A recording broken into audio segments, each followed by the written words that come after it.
दोस्तों इमेजिन करो दो दोस्त थे, रॉकी और सनी। रॉकी पढ़ाई में काफी कमजोर है, वो बहुत मुश्किल से पासिंग मार्क्स लेके आता है। और सनी पढ़ाई में काफी स्ट्रांग है, उसको हमेशा फर्स्ट रैंक मिलता है।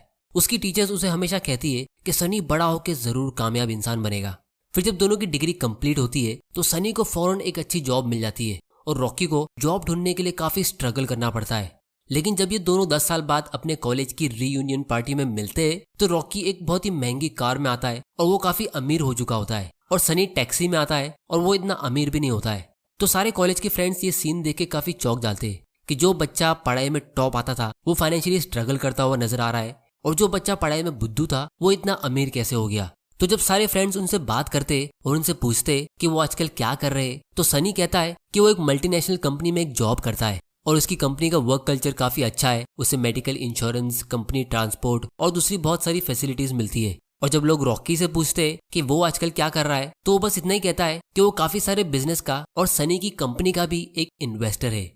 तो इन 10 साल में इन दोनों ने क्या किया इसको हम आगे वीडियो में समझेंगे, लेकिन उसको समझने के लिए दोस्तों आप लोग मुझे एक बात सच सच बताओ, हम मेजॉरिटी मिडिल क्लास फैमिलीज में बच्चों को क्या सिखाया जाता है कि बेटा डिग्री ले लो, मेहनत करके जॉब करो और जितना मिल जाए उसमें खुश रहो, क्योंकि ज्यादा पैसा मतलब ज्यादा प्रॉब्लम्स। अगर आपके पास एक अच्छी डिग्री है, एक सेफ जॉब है तो वो सबसे बेस्ट है।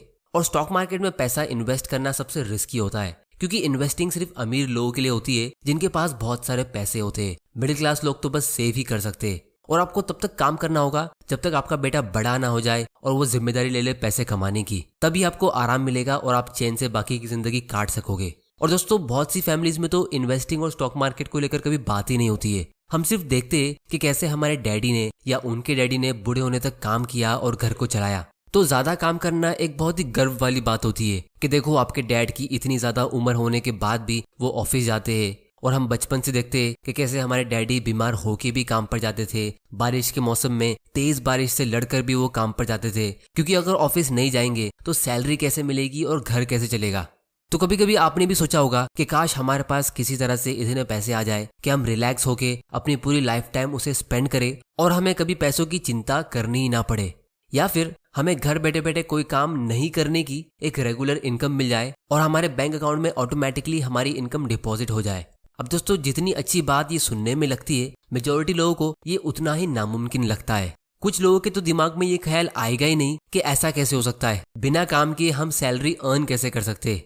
लेकिन दोस्तों सच ये है कि फाइनेंशियल फ्रीडम का ड्रीम हमारी लाइफ में काफी इजीली पॉसिबल है, क्योंकि दुनिया में दो टाइप के लोग होते हैं। एक वो जो जॉब्स देते हैं यानी बिजनेसमैन और इन्वेस्टर्स, और दूसरे वो जो जॉब्स लेते हैं यानी एम्प्लॉयज और लेबर्स। तो जब आप दूसरी कैटेगरी में रहते हो तो आपको ज्यादा इनकम तभी मिलेगी जब आप ज्यादा मेहनत करते हो, लेकिन जब आप पहली कैटेगरी में रहते हो तो आपको ज्यादा इनकम तब मिलेगी जब आपके एम्प्लॉयज ज्यादा मेहनत करते हैं। जैसे इमेजिन करो आपका एक पुराना कॉलेज फ्रेंड है रमेश, जो एक फास्ट फूड का बिजनेस रन करता है। उसके स्टोर का नाम है पैराडाइज पिज्जा, और वो आपसे कहता है कि उसे एक्स्ट्रा फंड्स की जरूरत है अपने बिजनेस को ग्रो करने के लिए, क्योंकि उसके स्टोर में हमेशा कस्टमर्स की भीड़ होती है और उसके पास कस्टमर्स दूर दूर से आते हैं पिज्जा लेने के लिए। तो वो दूसरे लोकेशंस पे अपने स्टोर्स ओपन करना चाहता है, लेकिन उसके पास उतने पैसे नहीं है। फिर वो आपको अपना पूरा बिजनेस प्लान समझाता है कि वो उसे कैसे ग्रो करेगा, कितने एम्प्लॉयज हायर करेगा और उन्हें कैसे मैनेज करेगा। फिर वो अपना पास्ट परफॉर्मेंस भी शो करता है कि उसने अभी तक कितना प्रॉफिट कमाया और वो डिफिकल्ट सिचुएशन को कैसे हैंडल करेगा। तो आपको ये बिजनेस काफी पसंद आता है और आप कन्विंस हो जाते हो कि ये बिजनेस फ्यूचर में बहुत सक्सेसफुल होगा। लेकिन प्रॉब्लम ये है कि रमेश को 20 लाख रुपीस की जरूरत है और आपके पास उतने पैसे नहीं है, तो आप उसे अगले दिन वापस आने को कहते हैं। फिर जब वो अगले दिन आता है तो आप अपने 3 और फ्रेंड्स को अपने साथ बुलाते हो और फिर रमेश वही बिजनेस प्लान आप सबको एक्सप्लेन करता है और आपके तीनों फ्रेंड्स भी फौरन कन्विंस हो जाते हैं उसमें इन्वेस्ट करने के लिए। फिर आप चारों मिलके उसमें 5-5 लाख रुपया इन्वेस्ट करते हो और उसके बदले में आप चारों को उस बिजनेस की 10% ओनरशिप मिल जाती है। मतलब उस बिजनेस के अभी 5 ओनर्स है, एक है रमेश और बाकी आप 4। रमेश के पास 60% ओनरशिप है क्योंकि वो उस बिजनेस में मेहनत भी करेगा और वो उसे काफी टाइम से रन भी करता आ रहा है। फिर उसके बाद रमेश आपको हर साल ईमेल सेंड करता है जहां वो एकदम डिटेल में आपको एक्सप्लेन करता है कि उसने अभी तक कितना प्रॉफिट कमाया, कहाँ कहाँ खर्चे किए, वो फ्यूचर में और ग्रोथ के लिए क्या प्लान कर रहा है और वो अपने प्रॉफिट का कितना % आपको हर साल पे करेगा। तो ये जो रमेश के बिजनेस में आपने 10% इन्वेस्ट किया, इसको हम कहेंगे कि आपने उसकी कंपनी के 10% शेयर्स खरीदे, क्योंकि आप सभी पार्टनर्स ने मिलकर उस कंपनी के प्रॉफिट को शेयर करने के लिए अग्री किया है। और जो ईयरली प्रॉफिट आपको मिलेगा उसे हम डिविडेंड्स कहेंगे, जिसके लिए आपको कुछ करने की जरूरत नहीं होगी, आपको घर बैठे बैठे वो प्रॉफिट मिलेगा क्योंकि आप उस कंपनी के एक पैसिव इन्वेस्टर हो। अब दोस्तों एक्चुअली में बहुत लोगों के पास रमेश जैसे फ्रेंड्स नहीं होते जो उनके घर का दरवाजा खटखटाए अपने बिजनेस में इन्वेस्ट करने के लिए, और सभी के पास लाखों रुपए की सेविंग्स नहीं होती है। इसीलिए हमारे लिए शेयर मार्केट बहुत ही यूजफुल होता है क्योंकि इस मार्केट के जरिए हम हजारों सक्सेसफुल कंपनीज में से किसी अच्छी कंपनी को पिक करके उसमें इन्वेस्ट कर सकते हैं। और इस मार्केट का सबसे बड़ा रोल ये है कि जब भी आप किसी शेयर को बाय करते हो तो एक्चुअली में आप किसी स्टॉक या शेयर को नहीं खरीद रहे होते और ना ही आप स्टॉक में इन्वेस्ट कर रहे होते, बल्कि आप उस स्टॉक के जरिए उस कंपनी में इन्वेस्ट करते और आप उस बिजनेस के पार्टनर बन जाते हो। और स्टॉक मार्केट से भी आपको रेगुलर इनकम मिलती है डिविडेंड के जरिए। बस प्रॉब्लम ये है कि जब लोगों को एक छोटा सा डिविडेंड मिलता है तो वो ये सोचते हैं कि इतने से डिविडेंड से उनका क्या होगा, लेकिन लोग ये नहीं देखते कि उन्हें इन्वेस्ट भी एक छोटा अमाउंट ही किया है। तो एक्चुअली में ये एक एडवांटेज है कि आप एक छोटी कीमत जैसे 500 या 1000 रुपए से भी इन्वेस्टिंग शुरू कर सकते हो और काफी कम एज से स्टार्ट कर सकते हो, और इसके लिए आपको कहीं पे जाने की भी जरूरत नहीं है। ये सारा इन्वेस्टिंग का खेल और बिजनेस को समझने का काम हम घर बैठे बैठे बहुत ही आसानी से कर सकते हैं। लेकिन दोस्तों बहुत लोगों को ये स्टॉक मार्केट और इन्वेस्टिंग काफी कॉम्प्लिकेटेड लग सकता है, क्योंकि अगर आप कोई फाइनेंशियल न्यूज चैनल देखोगे तो वो आपको एक ही स्क्रीन पे इतनी सारी चीजें दिखाएंगे कि आप कंफ्यूज हो जाओगे कि यहाँ पे हो क्या रहा है। या फिर अगर आप कोई यूट्यूब वीडियोस देखोगे तो वो कहेंगे कि आपको कौन सा स्टॉक आज खरीद के कल सेल करना है, फिर कौन सा कल खरीद के उसे परसों सेल करना है। और एक ही स्टॉक के लिए किसी से आपको बाय करने की एडवाइस मिलेगी और किसी और से आपको सेल करने की एडवाइस मिलेगी। तो इसीलिए अगर आप दूसरों की सुनोगे तो आप कभी वेल्थ क्रिएट कर पाओगे नहीं, क्योंकि आपको बिजनेस में कॉन्फिडेंस होना चाहिए उसे लॉन्ग टर्म के लिए होल्ड करने के लिए। तो अब आप सोच रहे होगे कि हमारे पास अच्छी कंपनी का आइडिया और कॉन्फिडेंस आएगा कहाँ से। तो दोस्तों सच ही है कि हम अपने चारों तरफ से अच्छे बिजनेस से घिरे हुए होते हैं। जैसे इमेजिन करो कि आप सुबह सुबह चाय पीते पीते ये सोचते हो कि आप अपने पैसे कहाँ इन्वेस्ट करोगे, और अचानक से आप ये सोचते हो कि यार मैं टाटा टी पीता हूँ और ब्रिटानिया की बिस्किट साथ में खा रहा हूँ और ये चीज तो मैं पिछले काफी सालों से कर रहा हूँ, तो ये कंपनी में इन्वेस्ट करना कैसा होगा, क्योंकि आप इनके डेली कस्टमर हो। और जब आप इनके कस्टमर नहीं रहोगे तो सबसे पहले ये चीज आपको ही पता चलेगी। तो इस सिचुएशन में अगर आप इन कंपनीज पे रिसर्च करते हो तो ये एक अच्छा स्टार्टिंग पॉइंट होता है, क्योंकि आपका फोकस कंपनी के बिजनेस और उसके प्रोडक्ट पे, ना कि स्टॉक के प्राइस पे। अब ऐसा नहीं है कि आपको वही 2 कंपनीज में इन्वेस्ट कर लेना चाहिए, लेकिन अगर आप ऐसी किसी कंपनी में जैसे सुज़लॉन एनर्जी या DHFL के शेयर्स खरीद लेते हो ये सोच के कि इनका शेयर प्राइस ऊपर जा सकता है, तो ये एक टाइप की गैम्बलिंग हो जाती है। क्योंकि शॉर्ट टर्म में स्टॉक का प्राइस रैंडमली फ्लक्चुएट होता है, लेकिन लॉन्ग टर्म में स्टॉक का प्राइस उसके बिजनेस के परफॉर्मेंस को फॉलो करता है। और सच ये है कि बहुत ही कम लोग स्टॉक मार्केट में किसी कंपनी पे फोकस करके उसके शेयर्स बाय करते हैं, जिसका मतलब ये है कि मेजॉरिटी लोग इसमें गैम्बलिंग करते हैं और इसीलिए 99% मिडिल क्लास लोग इसमें पैसा लूज करते हैं, क्योंकि मेजॉरिटी लोग जॉब्स करते हैं जिनको बिजनेस की इतनी नॉलेज होती नहीं है। तो इसीलिए अब हम ये समझते हैं कि जब आपके दिमाग में कोई स्टॉक का आइडिया आता है या फिर आपको कहीं से स्टॉक की टिप मिलती है तो आप उसमें रिसर्च कैसे और कहाँ कर सकते हो। तो यहाँ पे बिजनेस को स्टडी करने के लिए मैं टिकर टेप यूज कर रहा हूँ, जहाँ से हम ऑलमोस्ट सारी पब्लिक कंपनीज का पब्लिक डेटा एनालाइज कर सकते हैं। इसकी लिंक आपको नीचे डिस्क्रिप्शन में मिल जाएगी, आप वहां जाके इसे चेक कर सकते हो।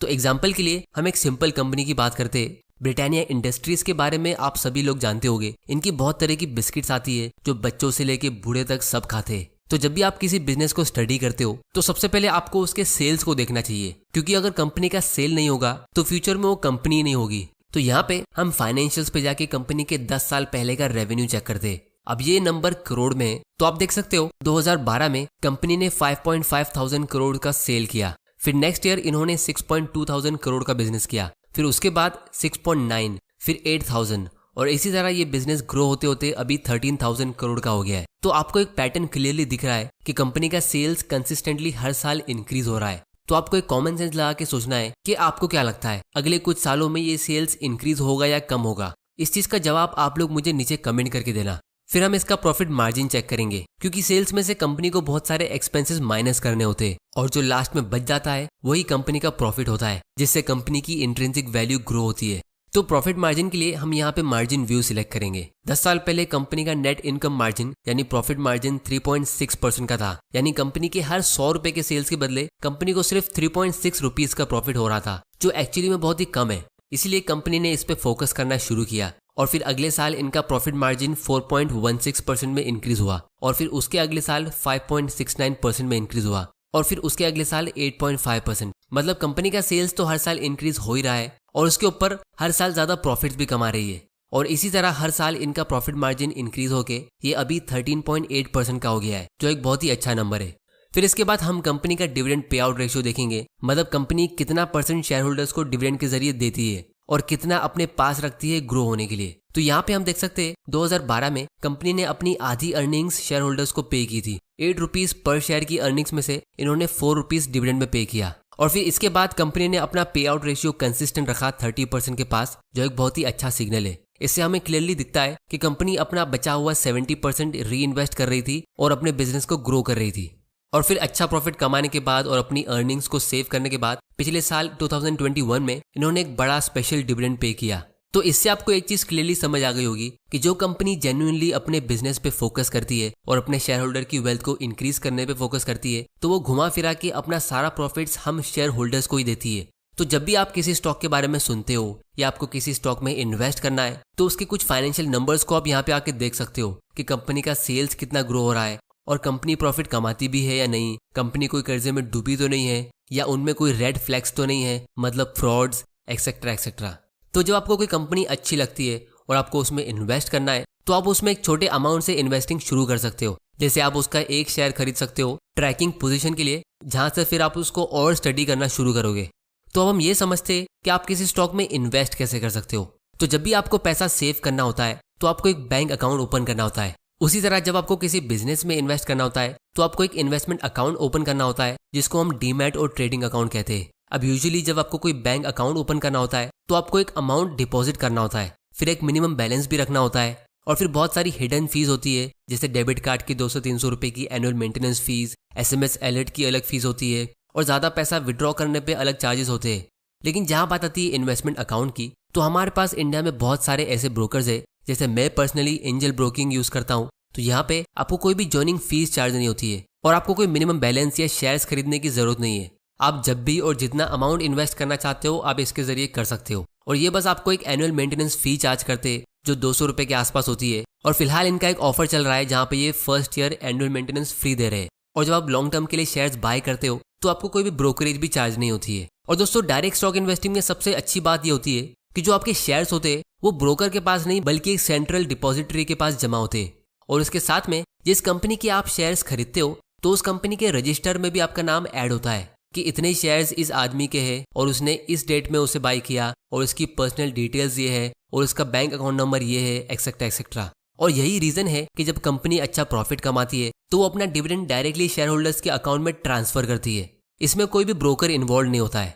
तो एक्चुअली में अगर आप थोड़ा गौर करोगे तो स्टॉक्स कैश और बैंक डिपॉजिट के मुकाबले ज्यादा सेफ दिख रहे हैं, क्योंकि अगर कोई बैंक बंद हो जाए तो आपकी FD और सेविंग्स एक बार खतरे में हो सकती है, और कैश आपसे कोई चोरी भी कर सकता है। लेकिन अगर आपने एक बार किसी अच्छी कंपनी में इन्वेस्ट कर दिया और फिर आपका ब्रोकर बंद भी हो जाए तो भी आपको टेंशन लेने की जरूरत नहीं है, क्योंकि आपके शेयर्स का रिकॉर्ड कंपनी के पास भी होता है और डिपॉजिटरी में जैसे CDSL के पास भी होता है।